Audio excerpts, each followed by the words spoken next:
I'm Modista D. Pulo, Master Teacher 1 of Maasin Vocational High School, Cumbado, Maasin City, Southern Leyte.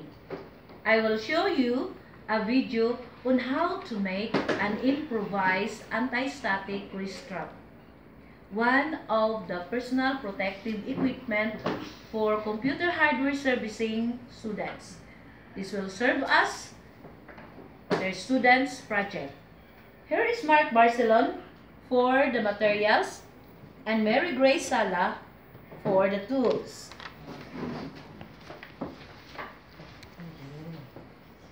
Materials needed are 50 centimeters long solid wire,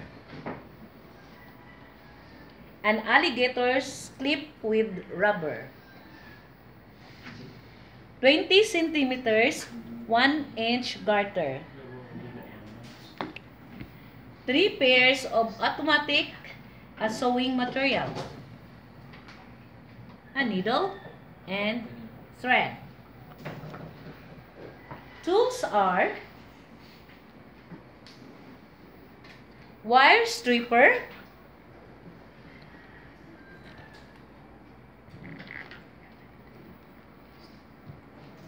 soldering gun,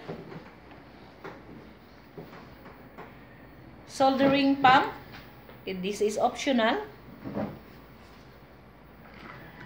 soldering paste,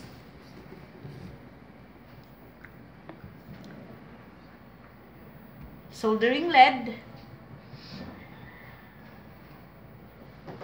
and scissors.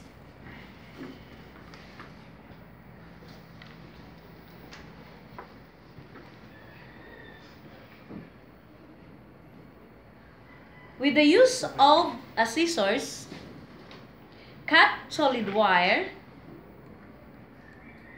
in 50 centimeters long. Cut 1-inch garter in 20 centimeters long. Attach both ends and sew the garter.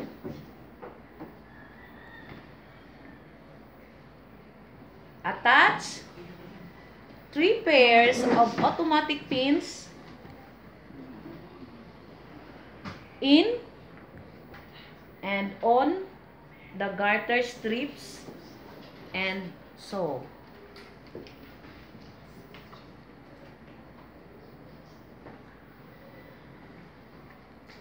Uncoat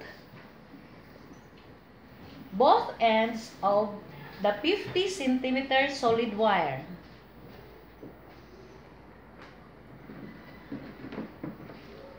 One end attach on the alligator's clip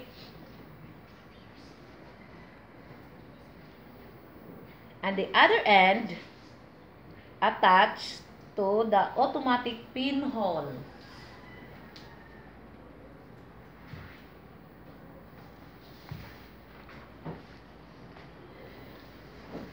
Attach firmly by soldering both ends of the solid wire.